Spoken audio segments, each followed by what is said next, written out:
Good morning. Good morning. Good morning. Good morning. I can hear you. Okay. Hey everyone, good morning. Hello there. And then where is the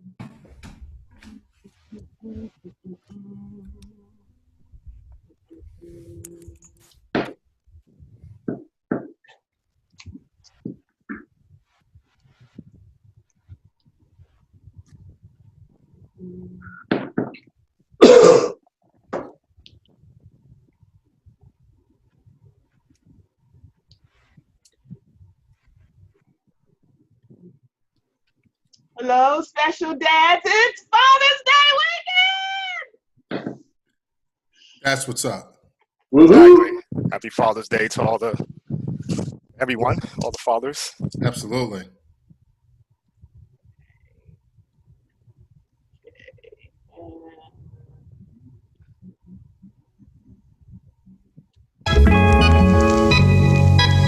Cameras off, cameras off, cameras off.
see a lot of people struggling with how to manage their money. They aren't keeping track of how much money is coming in and how much is going out. Most kids don't know how to handle money. I'm a big spender, not much of a saver, and I think if I had seen something modeled differently earlier, then I probably would have a different relationship with money. I think World of Money gives them that basis, that financial literacy that they need. World of Money is a youth financial education training institute. It operates Monday through Friday, 9 a.m. to 4:45 in July of each year. We go in the morning, we meet with our classroom leader. Each day is different and each day has a theme and focus. So some days we'll be talking about banking, other days we'll be talking about stocks and bonds. I did learn a lot about credit scores, 401ks, gaining interest on money, making your money work for you, how to save your money, checkings accounts and savings accounts, and how to live a better life. My name is William, and handling money is a big responsibility, and it should be held in the hands of a responsible person. Hi, my name is Rachel. I feel like I just graduated from business school, like real university business school. Just having role models like that come and share their knowledge with us is one example between, learning, gaining success, and then giving back. And it's just a straight, long sign. Also, one of the cool things that our students learn is Mandarin Chinese. The 5 tenets of World of Money is learn, earn, save, invest, and donate. It's helped me become more aware of how much I'm spending and how much I'm saving and how much I'm giving. It's more about, yes, you had an opportunity to earn the money. Now, what do you do to improve the lives of those that are around you and, the future generations? You need to give us your resources, whether that's money or your time, and that's more important than anything. We have visited the White House about 3 times. Our Young Mogul Board of Directors joined me as I testified on Capitol Hill to talk to Congress about financial education. We've opened or closed the NASDAQ Stock Exchange 4 times. We were on CNBC, we have been on MSNBC, we have appeared on ABC, NBC. I feel like financial literacy is one of the key components in life. No matter what career path you choose, you will definitely have to encounter finance or any type of financial components in your life, such as, whenever you're making your first purchase for your home, which was discussed during the workshops. Moguls and young moguls, I dare you to become financially successful. Miss Lamb dreams us to be ambitious, and I think that the tools that she gives us at World of Money are helpful in making sure that those ambitions can be sustained. After becoming a billionaire, I will invest my money in charities to build schools worldwide that will teach finance. It's an amazing program. It's done so much more than just teach me about money. It's taught me about being professional, about working hard, about success. It's worth the time and worth the energy, and I think that your children one day will thank you for it.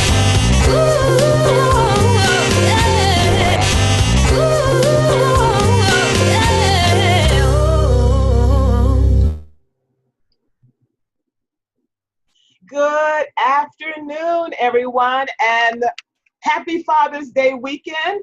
My name is Sabrina Lamb, and I am the founder and the CEO of the World of Money, and I am really excited today. Today, our focus is, it's Welcome World of Money's The Future of Your Money Town Hall Series, and I'm really excited today to listen and learn from today's discussion, a gathering of men talk money. Hashtag Men Talk Money at World of Money. Our special dads are joining us from around the country to engage in transparent, keeping it real conversation, inspirational, personal, dropping some information for you regarding money and related issues. During this interactive forum, we want you to post in the chat below of your screen where you're joining us from, and then later post your questions and your comments. Now today, because this is Father's Day weekend, I think it should be Father's Day year, okay? I pay tribute to my father, Willie J. Lamb, who was a highly decorated military officer, and I miss him every single day. what I learned from my father is, I remember when we were living in Germany, and we would drive from Nuremberg to Würzburg, and I'm a fourth grader, and I'm sitting in the back of the car, and he would hand me the map, and he would say, Sabrina, tell me which direction we should go. Doing that on all of our trips, my father taught me that there was no place that I have the absolute right to be, and there's no place that I can't go, and there's nothing that I can't achieve. So thank you, Daddy. I call him my daddy, for teaching me how to walk like I own this earth. So thank you for all of our dads, our fathers, for providing and protecting all of us. So we have a lot of special dads today. I'm looking forward to introducing them to you. So here we go. So our first special dad is Mr. Barry Simmons. He is a managing director, East Division director for Chase Wealth Management at JP Morgan Chase. Joining us all the way from Los Angeles, California. Welcome, special dad, Barry. Hello, everyone. Great to be here. Thank you, Sabrina. Thank you. Our next special dad is Mr. Robert Johnson. Robert is the Chief Inclusion Officer and General Counsel for the YWCA Metropolitan Chicago. Joining us from Chicago, welcome, Robert.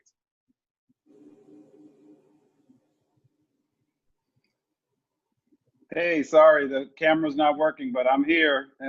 Hello, everyone. Glad to be with you. Having a little technical difficulties with the camera. Well, we'll get that fixed. And then next we have, our next special dad is Mr. Joseph Edmondson. Now, Joseph is a certified planner with Capital Management Group of New York. So joining us from New York City, welcome, Joseph.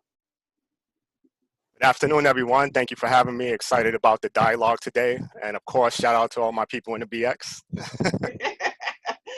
And our next special dad is Mr. Dewan Neal. He is a highly regarded Wall Street finance attorney, joining us all the way from the ATL, that's Atlanta, Georgia, Mr. Dewan Neal.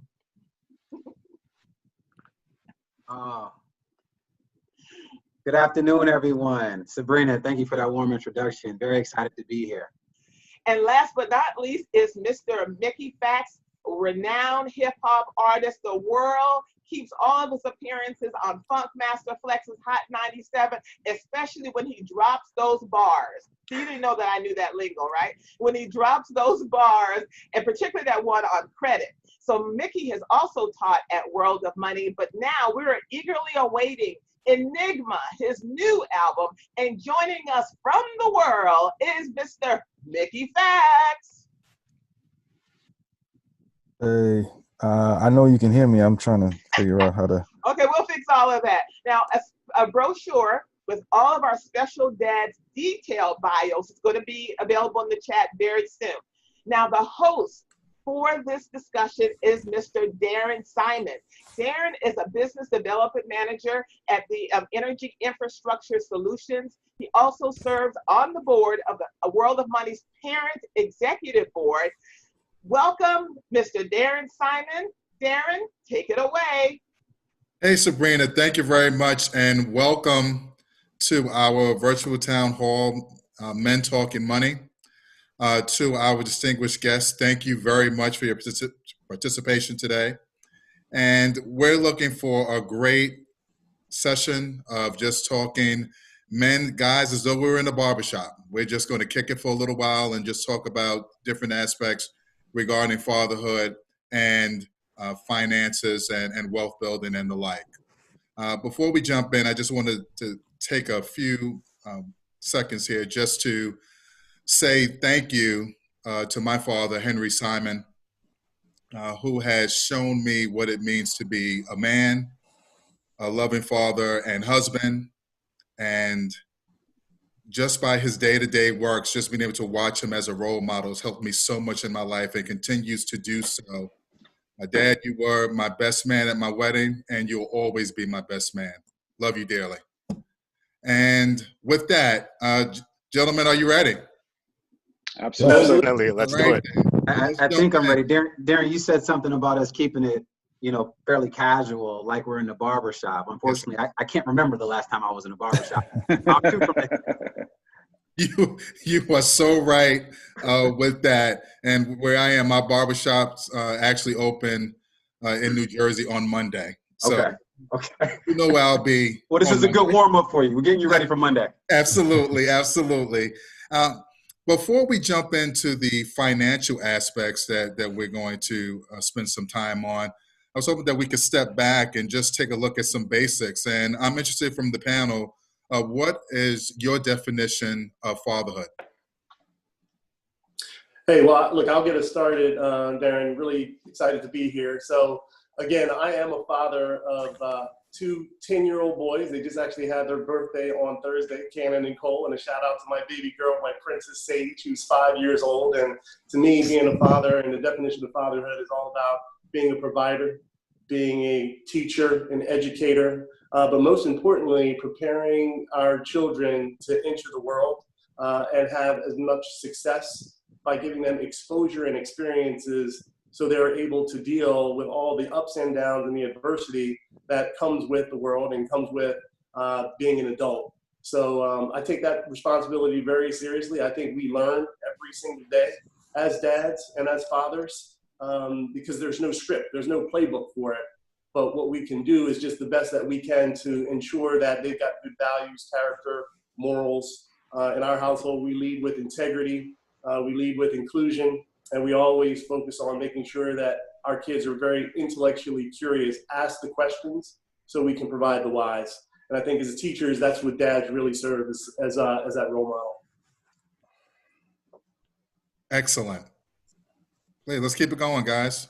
I mean, I'll piggyback off of it. My situation is a little different.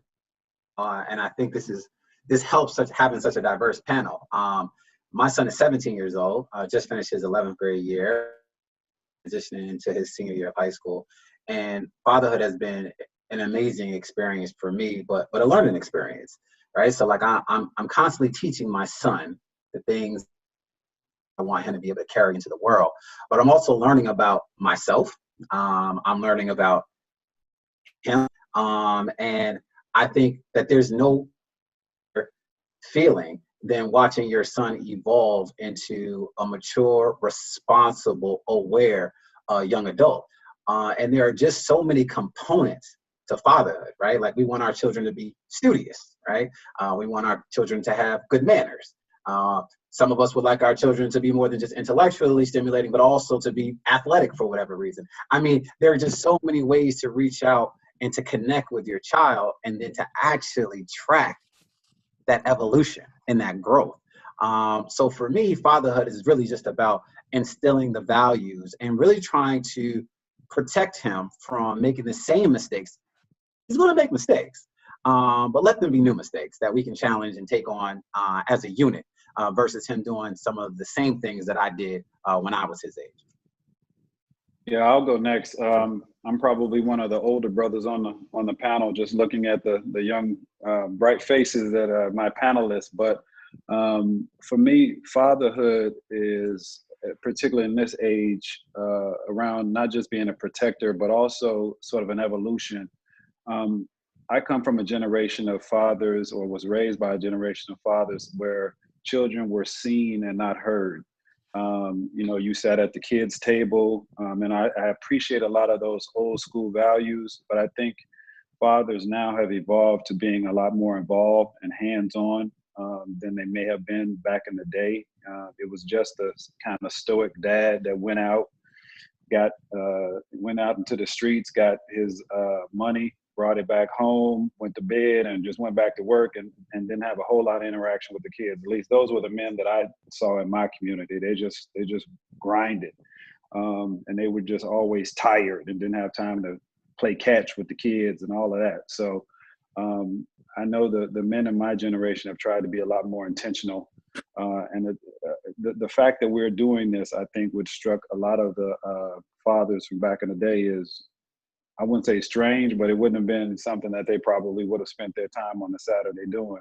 So I applaud the fact that fatherhood now has evolved to the point where I think we are more engaged because, last month for Mother's Day, you know, it was a big to do. You couldn't go into a restaurant if they were open, typically for Mother's Day.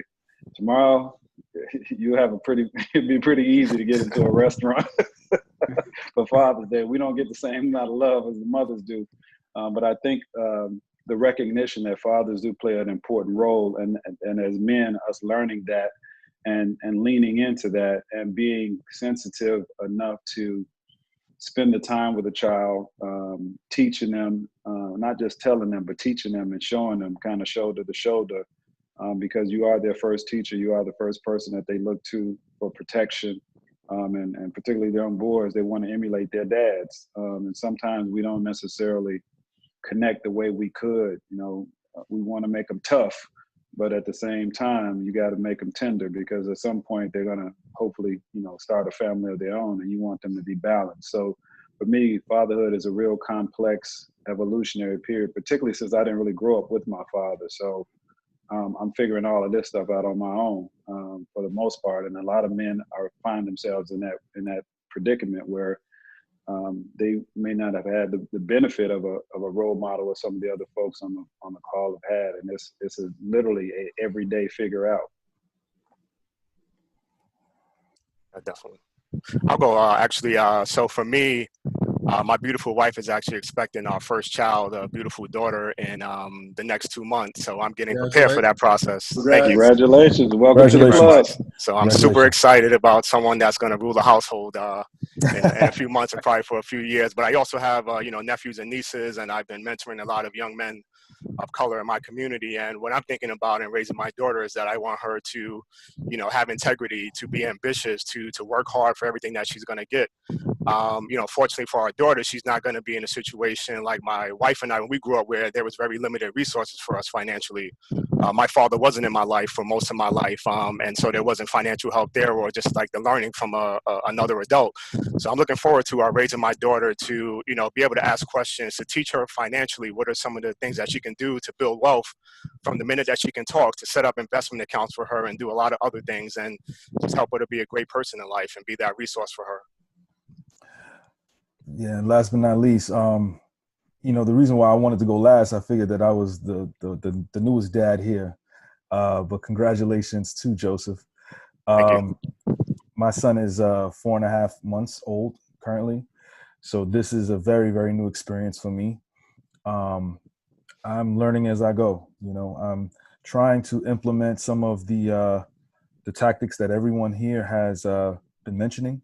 I've been taking notes about his life daily. So when he turns 18, and he'll be able to read his life from the moment he was born, which was the day that Kobe Bryant died, January 26th, all the way up until he's 18. And I think that's something that I can probably speak for all of us here. It would be interesting if we could kind of see our lives from the time we were born up until now from our father's eyes.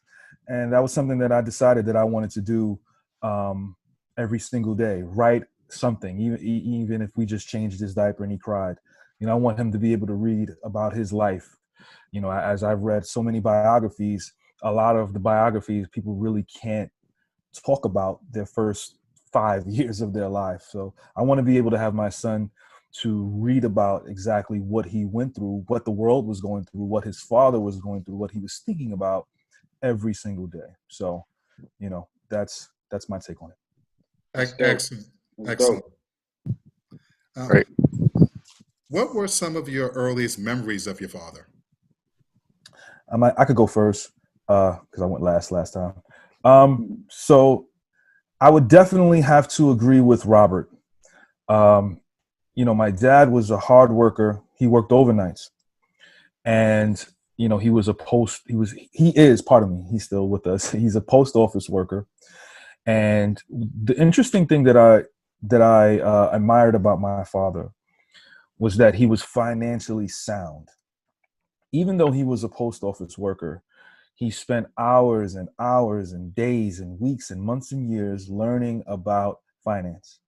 And that was something that I admired about him, especially I'm 37 years old now. So you can imagine what a young Black boy was experiencing in the late 80s to early 90s, and what the Black community was going through with the emergence of hip hop, and also what was happening, in the scene in the urban communities with drugs and the HIV running rampant. So to see a Black man working every day, going to work at night, and being home with us during the daytime, and still being able to purchase a home and cars and have 401ks and learn about stock and teach credit to me at such a young age, it was imperative for me and my mindset and my thinking. I would have liked a little bit more of an interaction with him. He was too tired to play some basketball with me at times, and I kind of resented that at that age. But as I've gotten older, I realized that he was laying a foundation for me to be a better man, to raise a family and to learn from the mistakes that he made by not being able to be there for me. And, as I've gotten older, I've come to appreciate him. He's definitely my best friend. We speak all the time, and the times that I wanted him to be that person for me at a younger age, he's doing that. He's overcompensating for that now at the age that I am, and I can understand why it happened that way. So I resonated with Robert's thought process and his experiences with fathers in the neighborhood around that time. So that's my earliest and constant and continuous memory of my dad. Yeah, I'll tell you, my father was absolutely my role model. He was the person that I aspired to be. Very similar to Mickey, my father was very financially savvy. He was the first finance director for the city of New Orleans. He was involved in the corporate world at an early stage, and I watched him. And I learned how he interacted and navigated in those circles, and had the networking and influence and different dinners and engagements. And I just saw how he would communicate. And he would teach us different ways where you had to leverage your skill sets in terms of what you should be looking for from an investment standpoint, how to spend money, when to spend money, what to look for in terms of investing. So to me, and I had him, unfortunately he's no longer here, but I did have him for the majority of my life and into my professional career. He was that person that I was emulating. He was, as Robert said, as a young man, what you look to be like. He was the role model. He was the footsteps that I was going to follow. So it's just very important. And I think this conversation is so important because the role of men and fathers in young Black men's lives, it really is truly, truly special. And I think we all have to understand that they're watching every single thing that we do, and the good habits as well as the bad. So when you focus on that introduction of money at an early age, it sticks. It sticks, right? Because now look at the career that I'm in, and I'm leveraging still many of the tactics and strategies and communication and life lessons that I learned at such an early age just by watching him go to work every single day, and more importantly, the dinner table conversations that we would have each night. So without a doubt, he's my role model. I credit a lot of my success to him. Yeah, I can go next. I'm sure many of you, since this is a money and a wealth conversation, are familiar with the book by Robert Kiyosaki called Rich Dad, Poor Dad. And I literally just thought of this, and I never thought of this in 50 years, but I had a similar Rich Dad, Poor Dad experience, and it literally just occurred to me. So my earliest memories of my father literally lived around the corner from me. As I said, I wasn't raised by my father. I was actually raised by my grandfather. So if I think about Rich Dad, Poor Dad, my actual dad was my poor dad, and my grandfather was my rich dad. And just like in Rich Dad, Poor Dad, there were lessons that I learned from both. And my actual dad, I was born out of wedlock, and my father was an alcoholic. And like I said, he lived right around the corner from me, and he made a lot of choices that obviously led him down a path that did not include any aspect of financial success. So the impact on me, as you said, most of us want to be like their father. The majority of my life was spent trying to be not like my father. So it was just, I saw the things that he did, and it motivated me to have this ridiculous drive to do just the opposite. Like, I didn't touch a drink until I was in law school. It was like part of an initiation there. I was like 23 or something before I had my first drink, and never did a drug or anything, because I just saw that the path that it took him down. Conversely, my grandfather, who was my rich dad, he was a steel worker, probably with an 8th grade education, but was one of the most brilliant men that I ever met in my life. And I do a lot of public speaking, and I always quote him when I first start my talks. 2 things that he always said: that if a man could beat you, first of all, he said, common sense ain't common, everybody ain't got it. And if a man could beat you thinking, he could beat you living. And I saw that for him, he would get up literally, I don't know, at some ungodly hour, 4 o'clock in the morning, whatever it was. He wore a suit every day. And he, like I said, he worked in a steel mill. So he would wear a suit to the steel mill, somehow change clothes, get into whatever you wear in a steel mill, do 8 hours in grimy, dirty, whatever you do in a steel mill, shower, put the suit back on, come back home to work. He would hit the door. My grandmother and mother, who also lived with me, they would, food would start magically appearing. He would sit down in front of the TV. I would be there in front of the TV watching something. He would, without saying a word, as soon as he came in, I knew it was time for me to leave. He was going to turn on the Cubs or whatever it is he wanted to watch. And that was his thing. But I also watched him, similar to what was just said. He was a man in the community that everybody came to when they needed money, when they needed advice. Again, they came into our den. I saw everybody in the community at one point come in there and ask for his counsel. And him and my grandmother would listen to whatever it is that their issue was. I had to leave. He never made a decision right then and there. He said, okay, I'm gonna pray on it and I'll get back to you. And that was it. There was no more conversation. That was it. Once he said that, you were dismissed. You're gonna pray on it and he'll get back to you, whatever.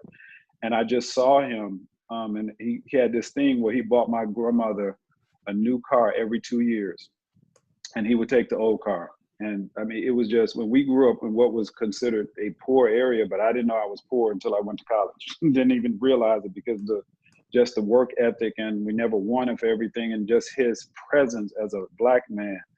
And so that's who I emulated, my rich dad. So when I went to college, literally, first generation everything, but I wore suits to college. I carried a little briefcase as a freshman, didn't have anything in it but my lunch and then maybe a newspaper, but that's what I saw as a man, and that has driven me my entire life. Was my rich dad, which was my grandfather. That's excellent, and I really appreciate you sharing. And at this time, just to transition a little bit here, we're going to watch a video from activist MC My Son, which is a happy Father's Day tribute to his son.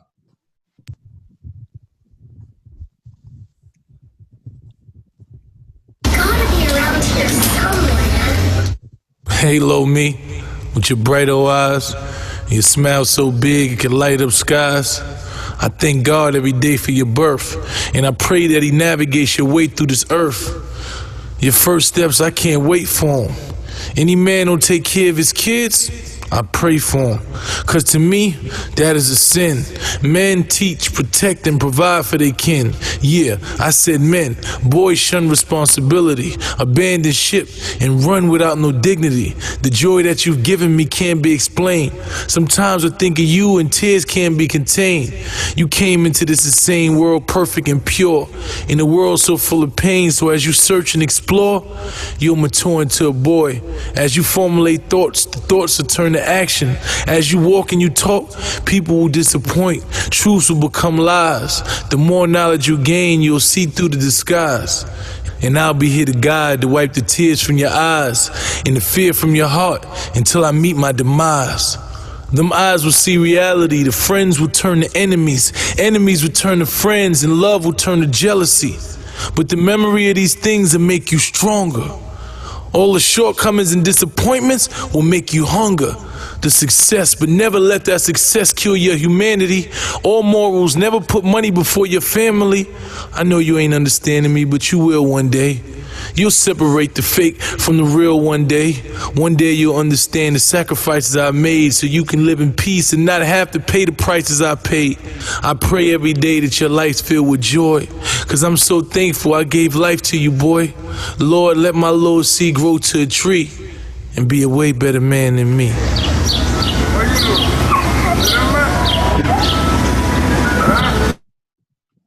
Beautiful. Wow. Nice. Yeah, Great. that is amazing. Amazing. And picking up off of that, one of the questions that I had for the group that I'm interested in, as fathers, we're responsible for safety and security, for our families. And how does that translate into providing financial safety and security for your finances? So how does that look for you in the financial space? Yeah, I can start on that one. So, in my role as a financial advisor and a certified financial planner, and just talking to clients on a day-to-day basis about their goals and what it is they want to do with their families, and myself now preparing for a daughter to come in this world, some of the things I'm thinking about now is that I want to make sure that I have funding for her to go to college and to get an education. So I'm establishing a 529 plan and setting that up and funding that so that she knows that she has money to go to college. I'm talking about, making sure that she understands our budget. And when she's, old enough to understand, she's going to be involved in the conversation, because I want her to understand how to run her financial household, how to make sure, in the words of World of Money, that she understands how to save, invest, donate, give back some of the money that she makes. And I'm looking forward to teaching her about that. I'm having conversations with my wife about the fact that, God forbid, if I didn't come home yesterday, I want to make sure that you guys are going to be protected and that you're going to be able to do everything that my income coming in would have allowed us to do as a family. So I'm in the process now of increasing my life insurance substantially so that, if I didn't come home yesterday, I know it's a hard conversation to have. I want to make sure that my wife has options for my daughter to live in a beautiful community, to make sure that she's going to be able to go to private school if my wife so chooses to do that, to make sure that she's going to have money for her someday, hopefully her wedding, and getting a new car when she graduates from college. So we're having these conversations now, and I'm taking the action steps to do those things. And then also talk to my wife to tell her that, for my daughter, I don't want money that's going to be for her in a long term to be sitting in a savings account earning minimal interest. I want that money to be invested and to grow and to grow for her so that she can have access to something in the future. And I'm also in the process of talking to an estate attorney now, because now there's a conversation around getting wills and trust in place so that, if something did happen to myself and my wife, we're not putting our daughter in a situation where she just gets a big lump sum, or also my nephews and my mother and everybody else that I financially support, that they're just getting money outright and they're just blowing it. This is about building generational wealth. So in having a will and having trust, there's going to be language in there that says that you can only get access to certain funds if certain accomplishments happen. And so these are the steps that I'm taking personally in order to prepare my family for, making sure that they're going to be financially sound, both now and if, I didn't come home today. Yeah, let me build on. Go ahead. Oh, no, I just want to piggyback off of what Joseph said. I think the goal is just to be proactive, right? And I think a lot of what Joseph just shared is getting ahead of things, right? And actually planning, right? And preparing for the future. And I think that, children, young men, young women, they see everything that we do as parents, like everything. They hear every discussion. And to the extent that we want our children to model themselves after us, then we have to set a proper example with respect to all things that they come in contact with, i.e. financial responsibility, right? And understanding, my biggest thing for me growing up, I was extremely materialistic, right? Like if I could get a new pair of sneakers, I was happy, right? If we can go get those sneakers, I remember one time I was on punishment. And my mother, only 16 years older than me, and my father not being present at all. I've actually never met my father. We went to her, and rather than sneakers I wanted, she bought me another pair of sneakers, as if that was some type of punishment for me, right?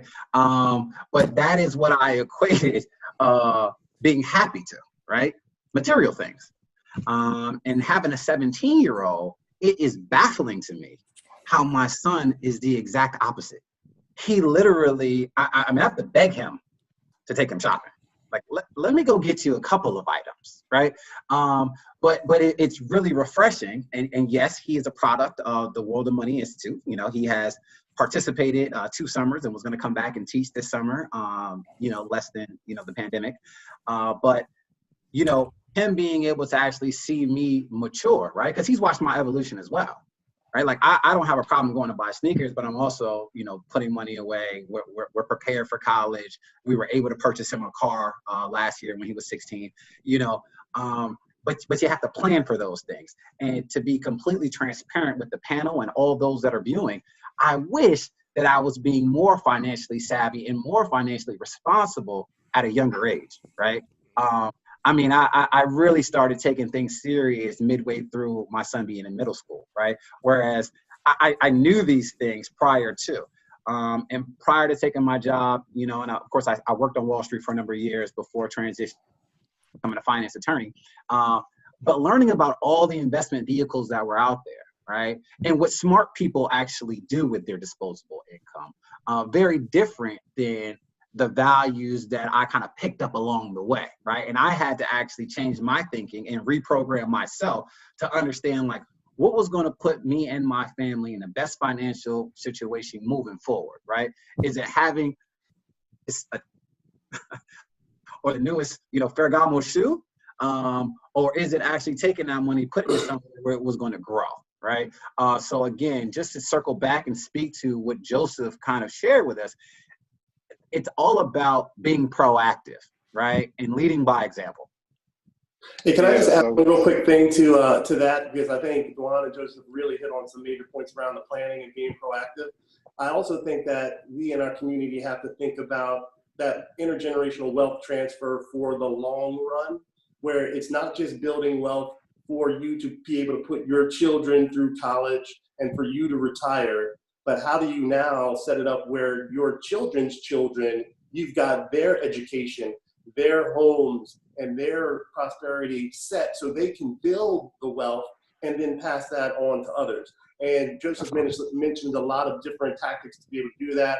You've got trust, you've got the 529s, but the mindset of me being done with my financial responsibility as long as my kids can go to school and then I can retire, we've got to, I think, change that. We got to make sure that we're pushing forward because that all stops, you know, and I think our community, we would invest a lot. You'd own your house, then to give it to the kids would sell the house, the money's gone right there in that generation. How do you protect that money and pass it forward for future generations so you truly build generational wealth? That's what we need to start focusing on in our community. There's so many tactics to be able to do that, but the mindset has to shift as well. Say it. Yeah, and that's the part that I wanted to address. And that's why I love the concept of the world of money, because it really begins with us understanding how money works in the world, and understanding our historical relationship with money. We came over as property. We were brought over as property. So in this capitalistic society, we were a product. And that is, in my view, had us have this fascination with products, which, as a person before was saying, gets us into this need for materialism. But if you understand how money works and you understand the stages of money, accumulation, preservation, and legacy, as Barry was just talking about, the last piece only happens if you have those first 2 pieces in place. The legacy, the ability to be able to sustain. We don't talk about wealth creation in our community. People talk to us about everything else.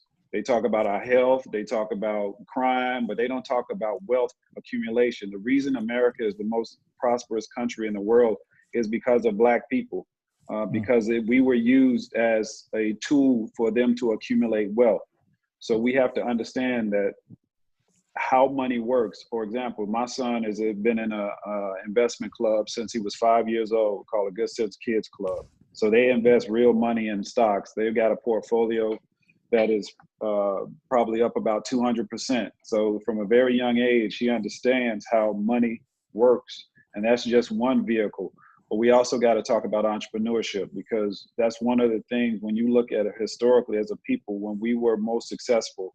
We just had Juneteenth yesterday, and the celebration of Black Wall Street, all of that.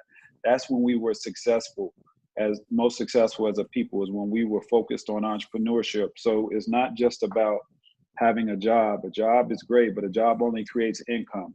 It does not create wealth. Very few people get rich working for somebody else. It is possible, but the vast majority of wealth is created through enterprise and through some kind of liquidity event. So we got to begin to understand that we need to understand how private equity works. All of these things, when you're talking about just saving and investing, that's the tip of the iceberg. But you got to start understanding how money works in society and how the rich get wealthy. It's not just about trust in the states. It's also about mergers and acquisitions. It's also about private equity. And private equity, for the most part, doesn't invest in our ventures. So we have to look at social impact capital and looking at how we can rebuild our communities and how we can invest in our communities. 90% of Black businesses are solopreneurs. So that means that is one person that's running that business. It is literally impossible to sell a solo enterprise. So you can't create wealth that way, because if you are an entrepreneur and you just have yourself as your own employee, nobody's going to buy that business, because once you stop, the business stops. So you can't scale that business. And most entrepreneurs don't have a 401k or investment. It's really a lifestyle business. So we got to look at how we can begin to scale our businesses so that we can employ more people, and then also create wealth and create legacies that can go beyond the generation that we're in. Yeah, just a quick fact, just so you know, to Robert's point, Black entrepreneurs, their wealth is 12 times higher than the median of non-Black entrepreneurs. So absolutely right. You got to be able to diversify in terms of that wealth generation and creation. Yes, definitely. Yeah, excellent. And just jumping in for a second,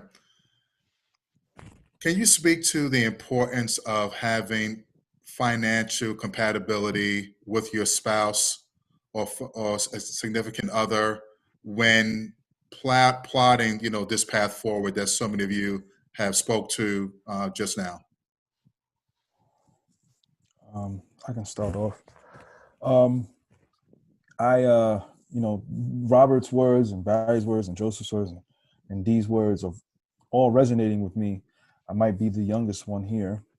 But for me, I started, I'm an MC, and learning from my dad, I'm able to kind of maneuver, monies around.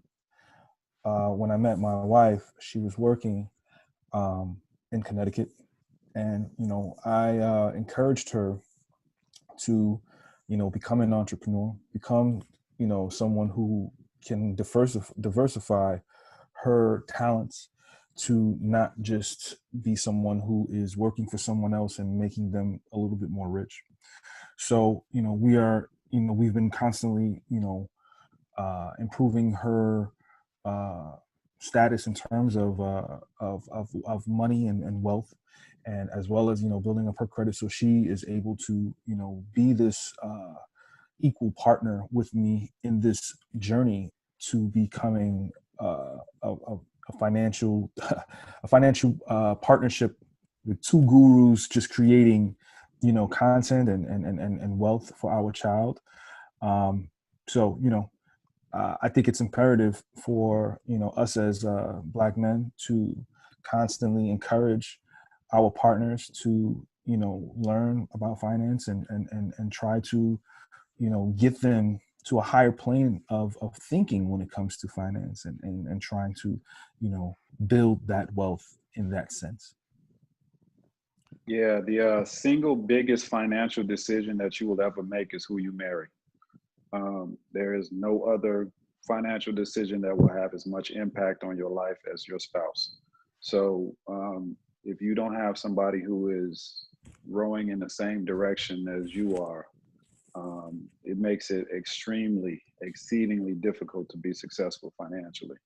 And that's one of the things, again, that as a people we have to recognize, is that And I hate the term financial literacy because Black folks are very literate when it comes to finances. We have not been financially included. Most of us know how to stretch, budget, make a dollar holla better than anybody that I've ever seen. So we're not financially illiterate. We just not have been financially included into the largesse of this society. So we have not been exposed to all of the tools and resources that others have. So to that end, not only must you have a spouse that is on the same page, you got to include them in whatever that plan is and make them have and allow them to have buy-in and learn from them, because there's numerous studies that show that women are better money managers than men.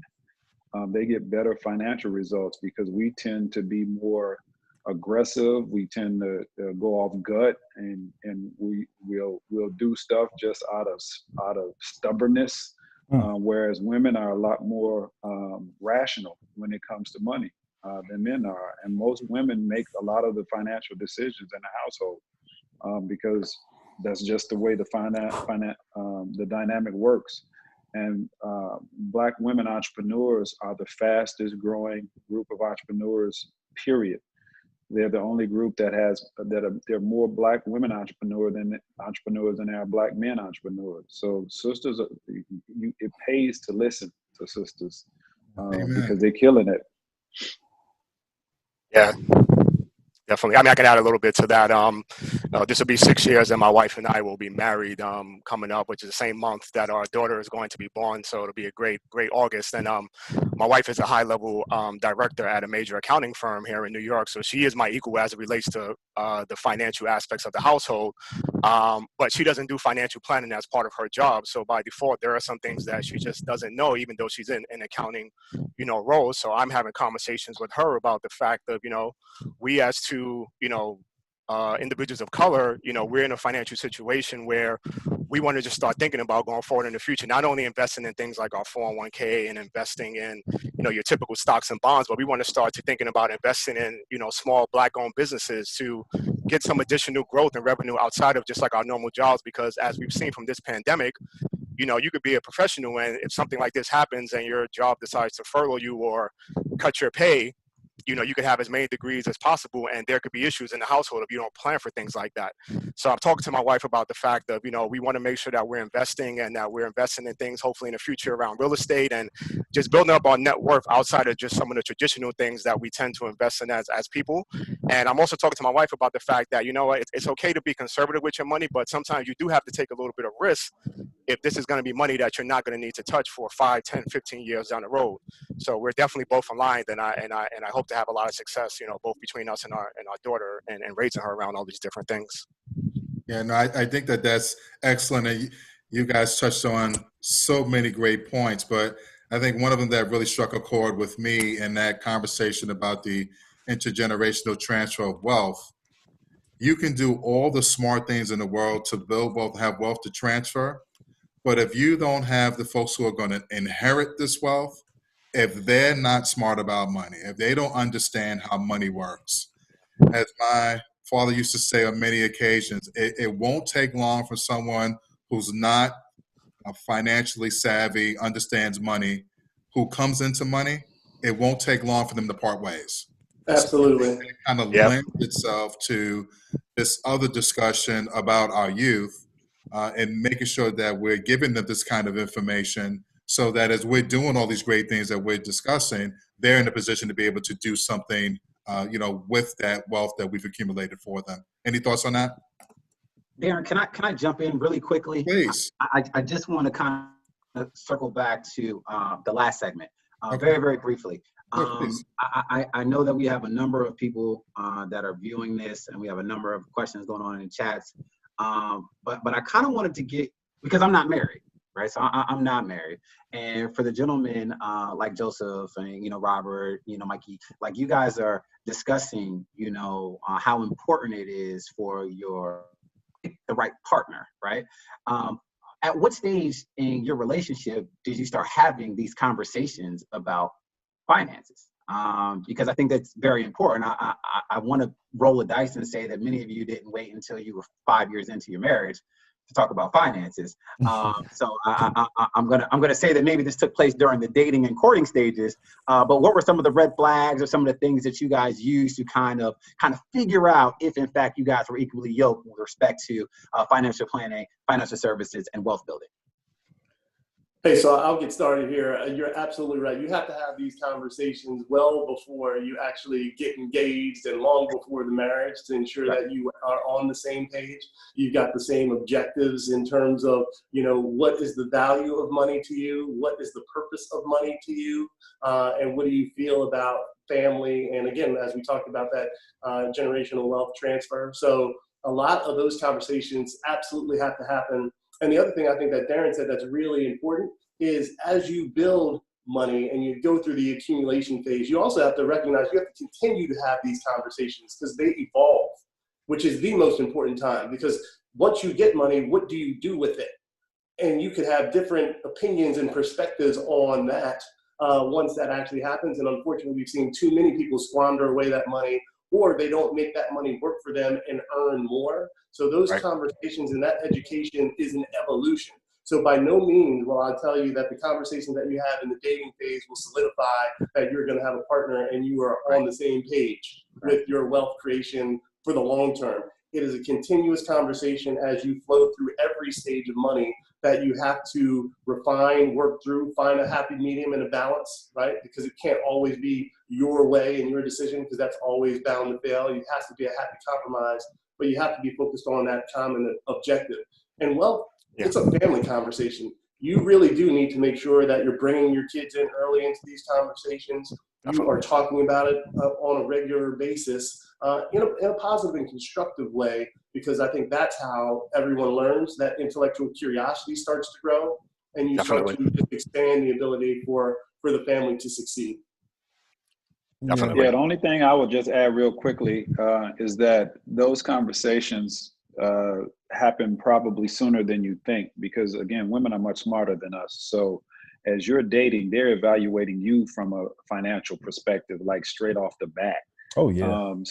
Not like a gold digger's perspective, but they're looking at how you get down. I mean, they're looking at, what kind of, can you pay for this meal? So there's a lot of tales that you have. Build with, right? Yeah, exactly. You can build with. Exactly. So I think, as I can only speak for me, you are all educated brothers on the phone, but on the call. But I know when I first started dating, when I was single, men are attracted by looks. We don't necessarily delve much deeper than that until much later into the relationship. But as you get more mature, you figure out that you need to start having some of those conversations around goals and aspirations, and then you begin to get a framework of what that person's orientation is, and then you can color in the lines. But if your overall goals are like, if your dreams scare her, then that's probably not the right person for you, because that her role is to help you accomplish those dreams, not to tamp them down. And your goal is to help her accomplish her dreams and not to tamp them down, so that you guys support each other and you lift as you climb. Because sometimes she's going to be better at something, and sometimes you're going to be better, and you guys got to be able to find a medium where you're not competitive, but you're cooperative and supportive. Because a lot of us date type A women, and that's they got a lot of opinions and a lot of information, and you got to be able to handle that. You got to be able to support them like you want them to support you. Amen. I would say at this point, and then I definitely want to keep the conversation going, but we're going to have a video of Karen Gibson having a money conversation with his 8-year-old son, King. I think you'll be very entertained by this. Money, and you can't be no sucker out here with your money. Bro, I ain't no sucker. Bet you I don't. Okay. What's assets? Assets are things that bring money into your bank account. What's liabilities? Liabilities are things that take money out your bank account. Entrepreneurship is the act of becoming an entrepreneur. What's entrepreneurship? Entrepreneurship is a process of setting up a business or businesses. Taking on a greater than normal financial risk. What's an entrepreneur? Entrepreneur is a person that organizes and operates a business or businesses. Also taking on a greater than normal financial risk. What's financial mean? Money. And what's risk mean? Chance. Come on. What does it mean to own stock? When you own a share of a company. Come on. What's real estate investing? Real estate investing is when you invest in a immovable property. What's the two types of real estates? Commercial real estate and residential real estate. What's commercial real estate? Commercial real estate is property for businesses and workspace, like an office, store, or land. And what's residential real estate? Property to live on, like a house, apartment, or condominium. Come on. It comes with extra fees when you have real estate, you feel me? Daddy tells you how many times he pays his state property tax a year. Once a year. What's the type of maintenance fee? Cutting grass. Come on. What's HOA? Homeowner association. And what comes along with that? HOA fee. Come on. And when it comes to the brokerage percent, what percent is that? 7. Come on. What's equity? Equity is the difference between what your business is worth minus what you owe on it. Also assets minus? Liabilities and debt. Good job. What's credit report? Credit report is like a report card letting you know how well you did by paying your money back you borrowed. And how does credit affect your life? The better you keep your credit, the more opportunities you will have to get funding. And what? Large purchases like? A car or a house. Come on. And always repay what you owe. Because if you owe somebody, that means you're in debt. And you never want to be in debt. Because that means you owe somebody. And we don't never owe somebody. Because that ain't what suckers do, period. Come on. Yeah, man. I'm done. I'm checking out. Is there anything left for us to say, guys? Let me log out. Let me log out. Come on now. Oh, that was amazing. He should be teaching that world of money. You better call him, Sabrina. And not the daddy, the boy. I couldn't have answered half those questions. Sabrina got to hire the boy, not even the father, man. That's right. One of the questions that came in on the chat, someone wanted us to provide some examples of how we are building generational wealth. Whew. Well, I can start this one off again. Generational wealth. I've learned, I took the same route that Joseph has taken in terms of when my son was here. I started to just delve into even more and more and more financial things to accumulate wealth. One of the things that I learned about, obviously, was the stock market. But, for those that know, the stock market can be very risky. So, I started doing research on index mutual funds and how to just kind of leave your money in these places, and also just real estate. And my dad is teaching me, he has 3 properties currently right now. And when I buy my new home, he's going to purchase another property, and he's going to leave these homes to me and my sister. So we continuously, keep building up this generational wealth. Being an entrepreneur as well, I've invested in a couple of companies. One being, which is crazy that I'm on this call. One is Kitty Credit. I own some stock and some shares in Kitty Credit, and I'm also one of the faces of this Black-owned app teaching children from the ages of 8 up until 14 about the perils and the wiles of credit. Now, we're currently in the process of partnering with Equifax and TransUnion for this app to teach kids, particularly of color, about credit. But instead of, the normal things of, credit cards and things like that, we do it as chores. So for parents, they have the app, and then their children have the app. So basically, like, if I tell my son, you got to clean up these dishes today. If he doesn't do the dishes, it's a negative report on his account. Same way it would be for our credit reports. And if he wants something, it all depends on what he's done in terms of the chores. So if he keeps asking for new video games or new clothing or anything, it will directly impact his credit report. So by investing in this company, it not only kind of teaches young children about credit, but it also is, partnering with a company that I believe in, that I can also, sell my shares to my son. And last but not least, my son and my wife are benefactors, on my publishing when it comes to music. So I've been making money off of my music since 2006, residual income that comes in once a month. If something was to ever happen to me, my son and my wife would be the benefactors to this money that constantly comes in and basically pays all of the bills every single month. And the more I create, the more content that I create in this new evolving way of life when it comes to streaming and digitized content, the more money will obviously be coming in, and taking that money and reinvesting and trying to do the smart things when it comes to money. So that's my answer to that.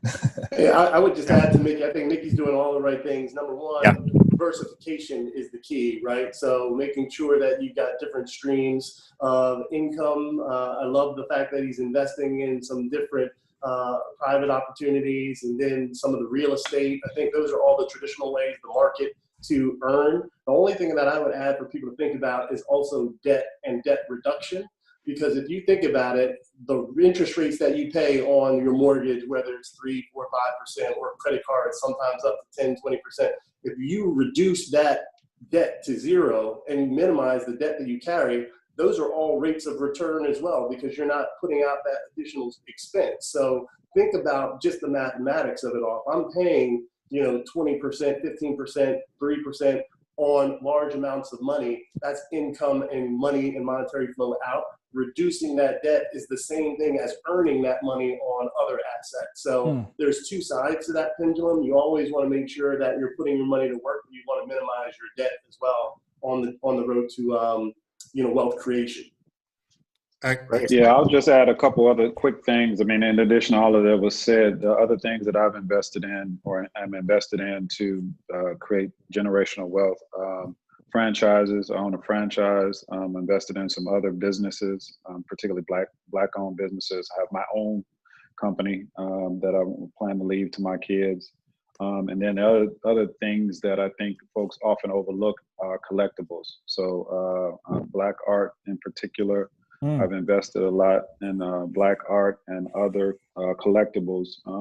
One of the things that people may not recognize is that art has outpaced, if you buy the right art, it has outpaced the S&P by 200%.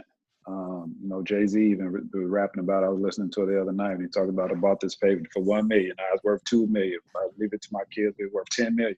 If you understand the market and understand the right things to invest in, collectibles are a very lucrative investment, and a lot of Black art you can get. I'm living here in Chicago in Brownsville. There's a Black artist that sold a painting for $1 million that lives right down the street from me. But a lot of people don't know about our market, and there's an opportunity for us to capitalize on that, particularly given what's going on in the country now. Black art is about to be real hot. So a little stock tip, a little tip for you guys now. Look at Black art and Black businesses investing in right now. Yeah, I'll just add a little bit to that, Darren, really quickly. So everything that everyone mentioned was great. These are all great tools to build wealth.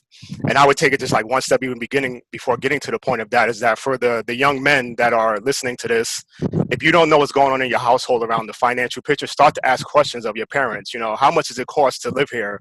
How much are you making? How much is left over to pay the bills? When you give me money, what are some tips that I can do to make sure that I'm saving? So, and this is also for the men that are listening, start to have this dialogue with your kids now, because what I've learned in being involved with World of Money since 2008 is that kids can pick this stuff up even as young as 5, 6, 7 years old, and we have to start having these conversations now. We have to understand where our money is going every day. And I think I shared, Sabrina, if you can share with the audience, I sent the budget worksheet out, and before you can start building the wealth, you want to make sure that your short-term reserves are okay. And what I mean by that is that if you lost your job or if you got hurt and you couldn't work, you don't want to be in a position where you might have to sell a real estate investment in a down market or sell your stock investments. And you want to have some savings in the bank to make sure you can pay your bills from anywhere between 3 to 6 months. You want to make sure you have the right amount of life insurance if you didn't come home. You want to make sure you have things like disability coverage if you didn't get hurt, if you got hurt or sick and you couldn't work.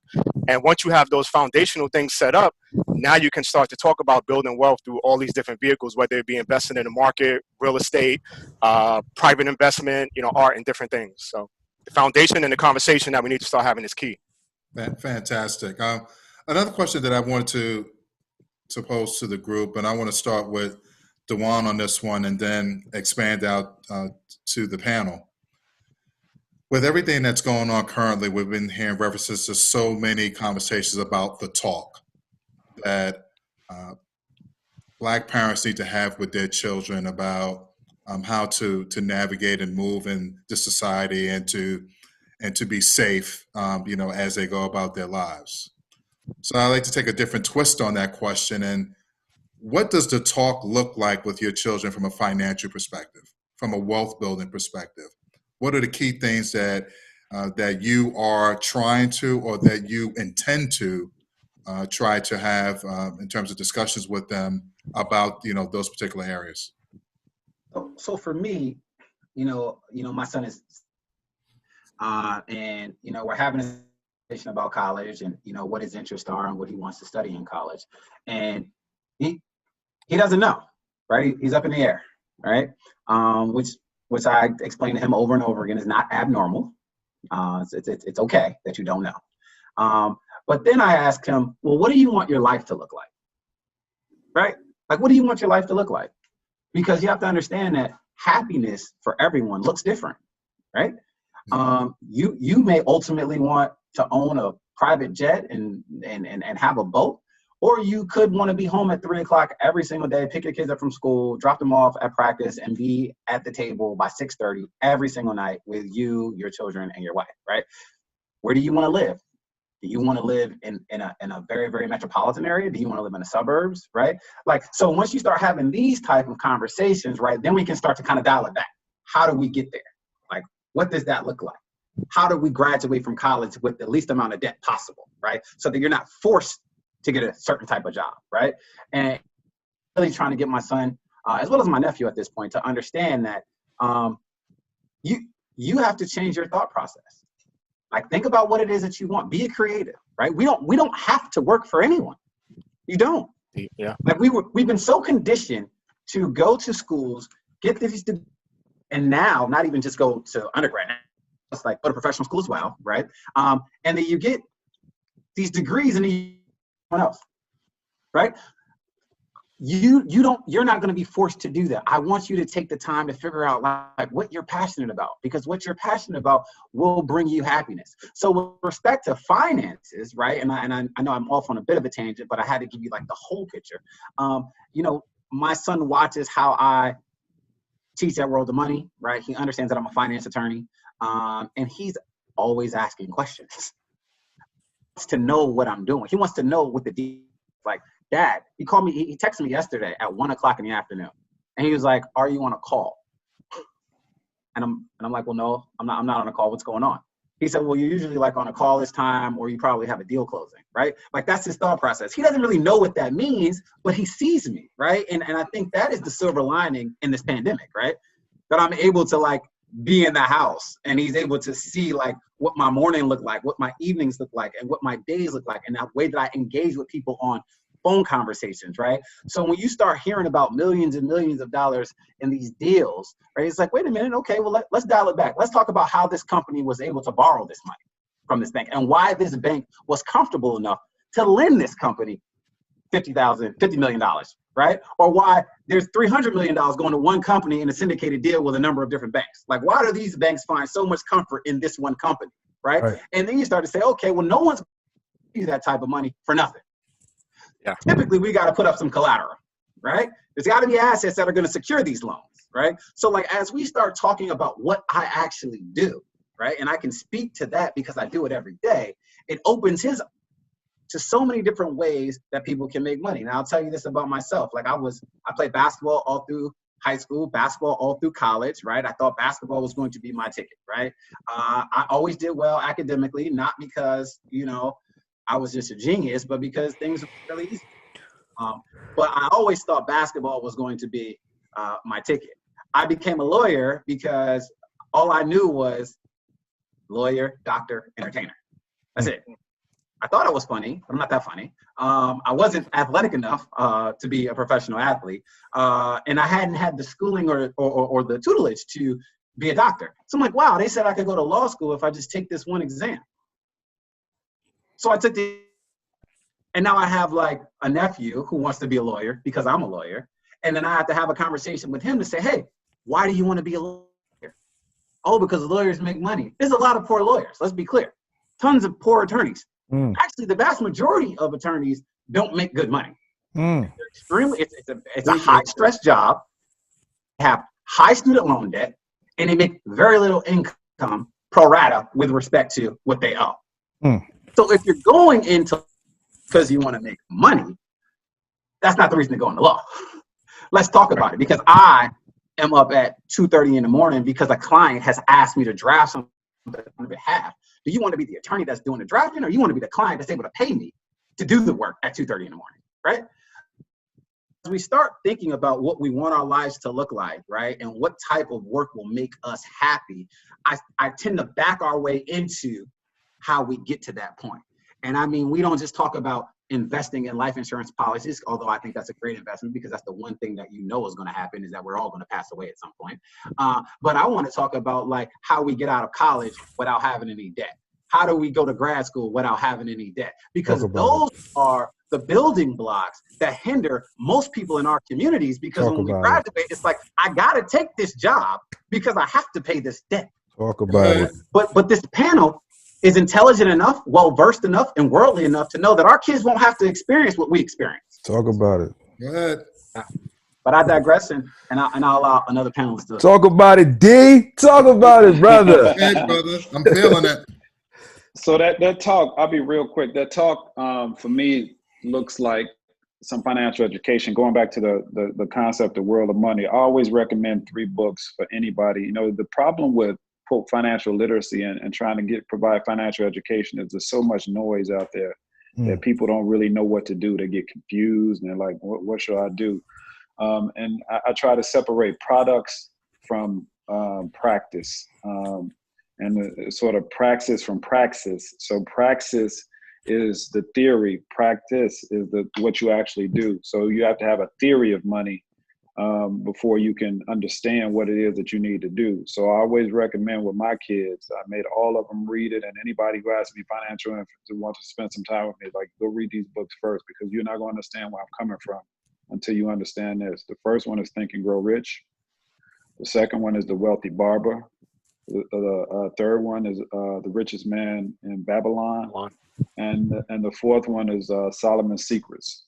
If you don't, to me, all you need to know about money is contained in those 4 books. There's another one that I just started reading, which is super dope, but I had to give it Tony Robbins, the Money Master the Game. It has a lot more contextualized information for today's.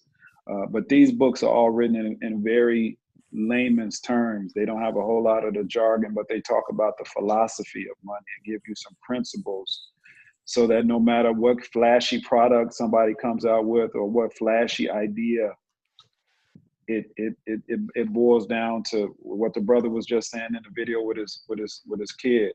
Don't owe people. Don't make work your best friend. I mean, there's some principles that will guide you and serve you well, and then it'll give you the foundation. Just like the talk with telling your kids to, keep 2 hands on the steering wheel and don't make no sudden movement. They're just that powerful in terms of, if we can embed those principles in our kids, it'll give them a foundation, and they can figure out where they need to go based upon what my man just said, what kind of life you want to live. But you need these principles to get you there regardless of where it is you want to go. Can you share those books one more time for someone who may not got all 4? Think and Grow Rich by Napoleon Hill, The Wealthy Barber, The Richest Man in Babylon, and Solomon's Secrets. Excellent. Hey, can I share just one final thought on that? Please. The other thing is, sessions like this, talk to people, right? Because again, knowledge is power, and all of this great advice and guidance that we're getting just talking to each other, we're learning from each other. So seek to join groups like World of Money. I know at JP Morgan Chase, every Thursday at a branch, you can learn about financial education and literacy in a Chase chat. You can go online and see that. But join groups where you're talking about money and you're talking about these ideals and you're getting sound guidance and thoughts on where to move forward. Because I think sometimes it's intimidating. People think, hey, I got to do this all by myself, or I'm going to read the book and where do I go from here? But there's so much power in bringing groups together and having the conversation and the dialogue, just like we're doing today. We need to continue to do that in multiple forums, and that can start as early as you want. It's never too early to start talking about this with kids and bringing them together. So I would definitely look at trying to find those groups and forums where you can have the conversation. Go ahead, please. Yeah. I was just going to say real quick. Also, obviously my son is 4.5 months old. Consider the future. And that's just a piggyback off of what Barry, D, and Robert has added to the chat. We have to look at the world that it's going to change eventually. My dad was writing a book about, how to find rare videotapes and how to find the movies that you want to find. And over the course of 20 to 30 years, he had to considerably and constantly edit this book that he never released because technology constantly and consistently changed. So I think, having a conversation with knowing and trying at least to attempt to predict what may be happening in the future, because as Dewan so beautifully and eloquently stated, college is a great thing, but if you're coming out of college in debt, it's a bad thing. And a lot of people sometimes, they're creating these products and these things where they become multimillionaires and some of them even billionaires. So, the answer sometimes can be college, and the answer sometimes can be within yourself. So just believe in yourself and continue to grow. And one final point, shout out to Robert about Black art. I got my man Stevie Wonder over there. I purchased some Black art from my guy 10 years ago, Belchez, and he is currently, one of the fastest selling painters in New York City right now. So, I'm glad to be a part of this, man, just to hear, that there are because being an MC and hip hop, we all know the tropes, the negative tropes that come along with being, a Black hip hop artist. You got to have the gaudy chains, you have to have the expensive cars and the women and the drug usage. But to hear brothers, with like-minded minds that are not in the hip hop community, but are, but still understand the hip hop community and understand finance, it's heartwarming for me. It's a little emotional. So I'm glad that I'm on the right path, and I appreciate all of you brothers. Can I say something really quickly just to some of my mentees that might be listening that are in high school and just thinking about college and if it's even an option? So for me, I grew up in the projects in the Bronx. My mom made minimum wage, and I love my mom so much because my mom had to go back and get her GED. And a lot of parents take the approach of like, if I didn't accomplish something, then I'm not going to force, my child to do that. And my mom was like, you're smart, you're going to college. Like, it's just something that's going to put you in a better position. And if it wasn't for my mother, I don't know where I would be today for, pushing that, on me, because she saw it in me that I could be a success. And for someone that came from the projects in the Bronx, single parent household, low income, I was able to go to college through a program that I was able to get in. And after my first semester, because I did so well with my GPA, I ended up getting a full ride for the rest of my college years, and actually ended up graduating from college without any loans based on academics and not sports, even though I did play basketball. So this is to the young men that might be thinking that, I want to go to college, but it may not be an option. If you academically do well and you're a man of color, there is going to be money out there for you and scholarships that can probably get you through. And if not that, and you're successful, ask for donations for people, make a video, tell people what you want to be in life, and I guarantee you that money will flow in for you. So, don't just stop because you come from a bad neighborhood and you think that, you can't be a success, because I'm the living example of that.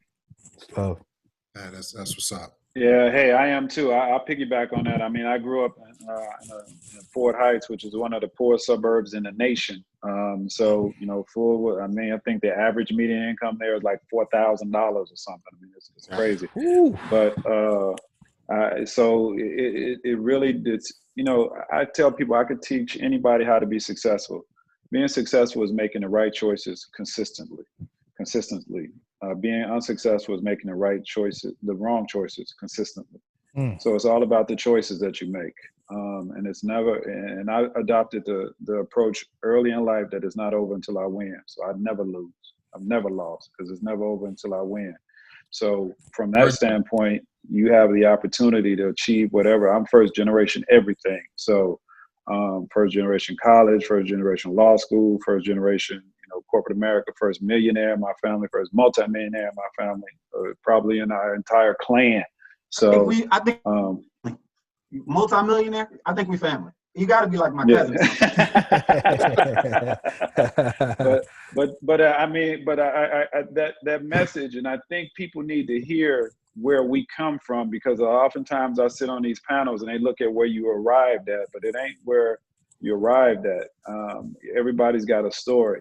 And one of the things about, again, going back to what I said in the beginning, a lot of black men are not vulnerable. I mean, I've made a lot of money. I've lost a lot of money too. All of this smart stuff you heard, it came from some dumb stuff that I've done. Amen. I mean, I've lost hundreds of thousands of dollars. And, you know, it is what it is, you know, but you keep it moving. Right. So nobody on this panel is perfect. I can guarantee you that. Yeah, we've all done some things that we wish we could take back. So, but the thing is, as black men and as men of color, we got to reach out. If you got a question or if you got a need, or, you know, we got to get past that, you know, hoarding of information, and we got to be more collaborative and more supportive. And if I know something, I'm duty bound to share it with you. And like I said, if I see you going left when I think you should go right, I'm gonna tell you. Now, at the end of the day, you do what you want to do, but I'm gonna tell you, bro, that ain't gonna be a good look for you. And we have to do that for each other. We got to check each other. I mean, I could get on the phone in 10 minutes and I can give 15, 20 cash to go do something stupid, you know, or mindless. But trying to get 15, 20 cash to do this, hard. So give yourself credit for all of you that are on the phone, that are watching this or participating in this town hall, because you've made a decision to improve yourself. There's a lot of people out there that are just dialing it in, and they're not putting forth the effort. Like I said, it goes back to choices.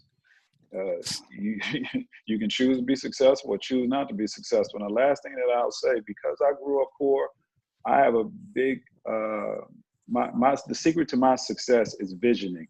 What I used to do was I would go to wealthier neighborhoods and go to like the houses of, you know, they have open houses. You know, you can go look in anybody's house and see what, you know, see how the other half live. And that would be my vision of what I wanted my life to be. And when I was in college on Saturdays when my roommate was gone, I would lay on the floor, listen to jazz, eat pizza, and envision what my life would be. Flipping through GQs, I know how I wanted to dress. Michael Jordan talked about visioning as being the reason why he was so successful. He would envision himself taking that last second shot and hitting it and winning the game. And when it came time to do it in the game, he had already been there in his mind, because your mind doesn't know the difference between reality and what you envision. So your body, your actions will begin to mirror what it is that you see. It's all about affirmation. That's why what you tell yourself every morning, I am, is invoking the name of God. I am is Yahweh. So I am rich. The universe doesn't know that you're not rich. It will bring things to you that begin to get you into that positioning. If you say, I am broke, same thing. It will begin to make that a self-fulfilling prophecy. So it all begins with how you see yourself and how you describe yourself and how you brand yourself. Thank you so much. This time has gone by so fast. I mean, I've learned so much. I really appreciate everything that all of you brothers have shared and all the great work that you do. And for everyone who joined us today, you know, thank you so much. At this point, I'm going to turn it back over to Sabrina, and we're going to be wrapping up very soon. Thanks, guys. So proud of you, special dads. Yay! So thank you so much for a brilliant, brilliant panel. You definitely the vision of what we had hoped for and more. Getting amazing feedback from all around the country. Thank you, thank you, thank you. This is going to be rebroadcast. But before we go, because we always at World of Money want to remind you of the power that you have in your hands. So we're going to end. I'm going to thank everyone individually, but before or as we end, watch this video, this historic classic video to remind you of what's in your hand. So thank you, Barry Simmons from Los Angeles, JP Morgan Chase, Dewan Neal from Atlanta, New York, because he's everywhere. And then Mr. Joseph Edmonds represent the Bronx, Mickey Fax from the world. Yes, baby. Yeah, I'm from the Bronx too, baby. You know how I go. Yes, baby, all day. We everywhere. What's good? Robert Johnson from the Chai. Thank you so much, Robert Johnson. Definitely, everyone has just been really, really amazing. So before we go, before we sign off, please check out this.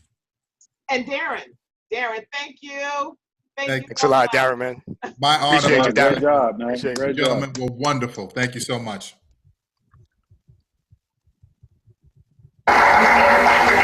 A young slave boy stood one day before the greatest ruler of his day.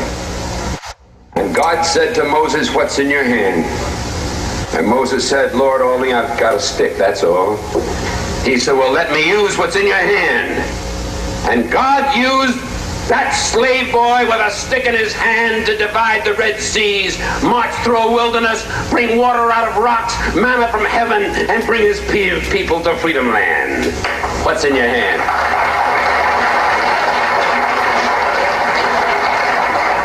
What's in your hand? George Washington Carver, who was so frail that he was traded for a broken down horse as a slave boy. And George Washington Carver, sitting in the science laboratory at Tuskegee, told me, he said, "Dr. Powell," he said, "I just go out in the fields each morning at 5 o'clock, and I let God guide me. And I bring back these little things and work them over my laboratory." And that man did more to revolutionize the agricultural science of peanuts and of cotton and sweet potato than any other human being in the field of agricultural science. What's in your hand? Just let God use you, that's all. What's in your hand? I've got a string in my hand, that's all, and I'm flying a kite. And way up in the heavens, lightning strikes it. And I, Benjamin Franklin, discover for the first time the possibilities of electricity with a string in my hand. What's in your hand? Little hunchback sitting in a Roman jail. I haven't got anything in my hand but an old quill pen, but God says, "Write what I tell you to write." Paul wrote, "I have run my race with patience. I've finished my course. I've kept the faith. Henceforth is laid up for me the crown of life." What's in your hand, little boy? All I've got is a slingshot, and the enemies of my people are great and big and more numerous than we are. Well, little David, go down to the brook and pick out a few stones and come on back and close your eyes if you want to and pull back that slingshot and let it go. And David killed the biggest enemy, the leader of the giants, against his people, and his people became free, just letting God guide a stone in his hand. And a few years passed and David is a king. And God says, "What's in your hand?" He said, "I've got a harp in my hand." He said, "Well, David, play on your harp." And he played, "The Lord is my shepherd, I shall not want. Maketh me to lie down in green pastures, leadeth me beside still waters. Yea, though I walk through the valley in the shadow of death, I'll fear no evil." What's in your hand? What's in your hand? Man hanging on a cross. I've got 2 nails in my hand. Father, I stretch my hands to thee. No other help I know. If thou withdraws thyself from me, whither shall I go? And that man with 2 nails in his hand split history in half, BC and AD. And what's in your hand tonight, people of Cambridge? You've got God in your hand, and he'll let you win because he's on your side and one with God, always in the majority. So walk with him and talk with him and work with him and stick together and fight together. And with God's hand in your hand, the victory will be accomplished here sooner than you dreamed, sooner than you hoped, sooner than you prayed for, sooner than you imagined. Good night and God bless you.